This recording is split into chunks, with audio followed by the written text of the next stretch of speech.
Rogue may be the game that created the roguelike genre, but The Binding of Isaac is the one that made it here to stay. What is cracking, everybody? I am Mega Pie Man, and in this video we're going to be taking a quick peek at The Binding of Isaac Rebirth. Let's see here. Ooh. Oh my. Available on Steam for $14.99, Rebirth is essentially the definitive edition of Edmund Macmillan's and Florian Himsel's The Binding of Isaac from 2011. It's not just a full remake of what was there, but it adds even more with new items, enemies, bosses, stuff, and more stuff. So much stuff! Nicholas, the company behind remakes such as Cave Story Plus as well as 1001 Spikes, shows they really know what they're doing when it comes to remaking games. The most striking thing about the Isaac remake has got to be its visuals. While the original art wasn't bad by a long shot, Rebirth adds a bunch of little details that really fill out the screen. The basic graphics are pixelated by default, but there are many more details to help the world just feel fuller and richer. The game also uses a lot of particles and light effects to help set the mood for each area. And that mood is usually some form of dread. If you're one of those people who does tire of pixel artwork though, you can turn on a filter to sort of smear the pixels together.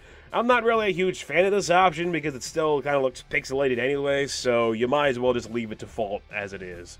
For those who aren't familiar, The Binding of Isaac is a dark and twisted retelling of an Old Testament Bible story that was already a bit twisted on its own. With all kinds of creepy and just plain messed up imagery, the game definitely isn't for everyone when it comes to its theme, and it really wasn't meant to be.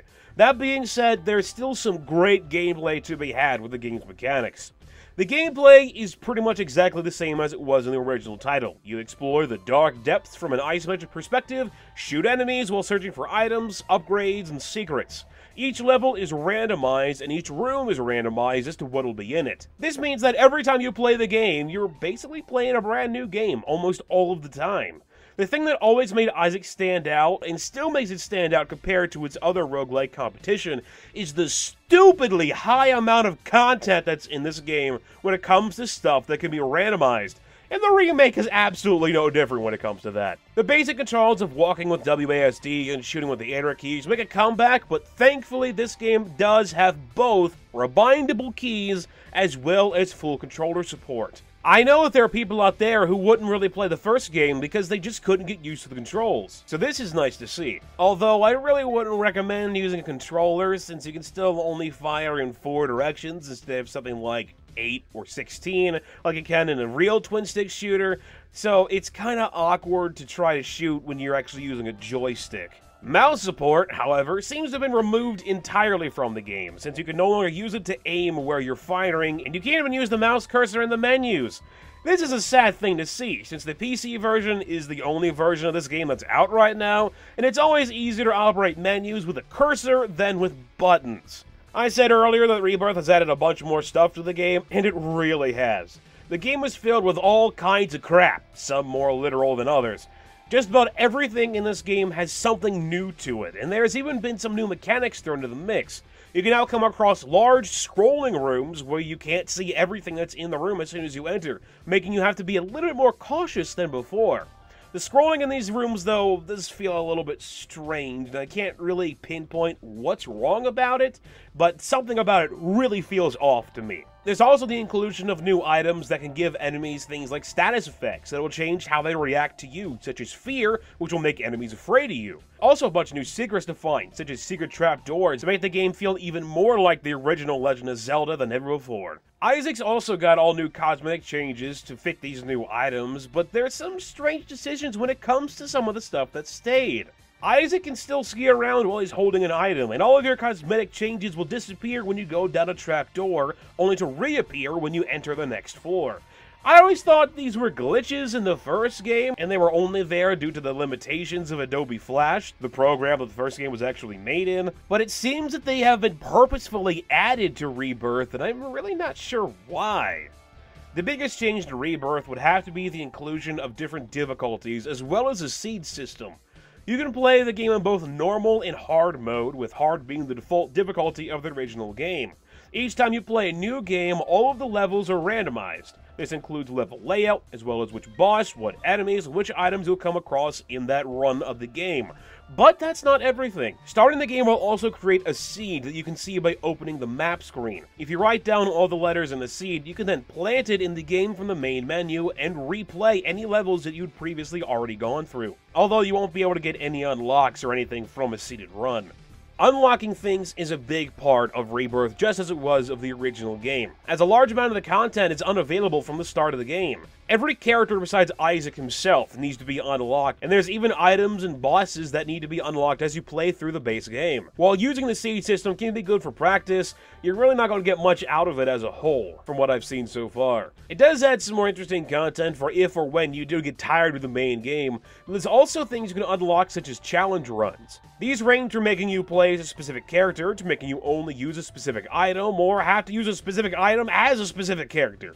There are around 20 or so of these to unlock, and combined with the base game's wealth of secrets and randomized design, you've got a butt ton of content here.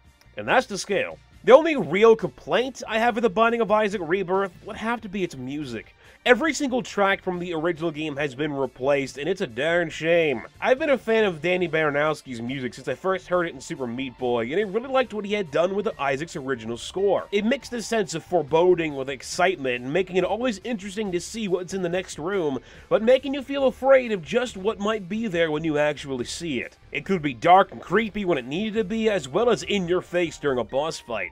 While the new tracks aren't necessarily bad, they just don't fit the game as well in my opinion. Many of them are very atmospheric and play down compared to Danny's original tracks to the first game. On the upside, they're not nearly as short as the previous tracks, which is a good thing, as it makes them a lot less repetitive, but it's still sad to see that there wasn't even a remix of one of Danny's songs included in Rebirth. You can, however, buy the soundtrack separately for $2.99 on Steam if it happens to catch your fancy. Rebirth is also much more expensive than the original title. On its own, the original game is $4.99, with a DLC of $2.99.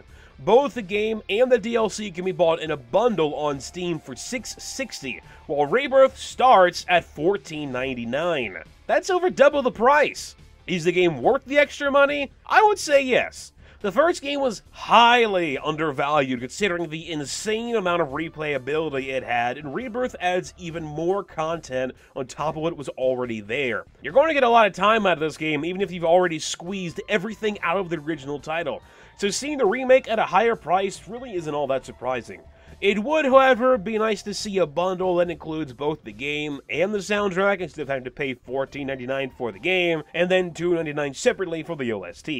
Even if you already own the original title and its DLC, I would still recommend purchasing Rebirth. From how I understand it, the original Isaac game pushed Adobe Flash so far the developers can't even open the project to work on it anymore. Rebirth is built on its own engine, which allows it to run at 60 frames per second constantly, as well as get constant support from the developers. That means that unlike the original game, you can still get bug fixes and patches and even maybe more content in the future, which makes Rebirth a must-buy for any big fans of the original title. Well, that's all I got for you guys today. Thank you for watching this quick peek at The Binding of Isaac Rebirth, available on Steam for $14.99 and developed by Nicholas Inc. Please let me know what you think about the game or this video in the comments section. I'm Mega Pie Man, and I'll talk to you guys later.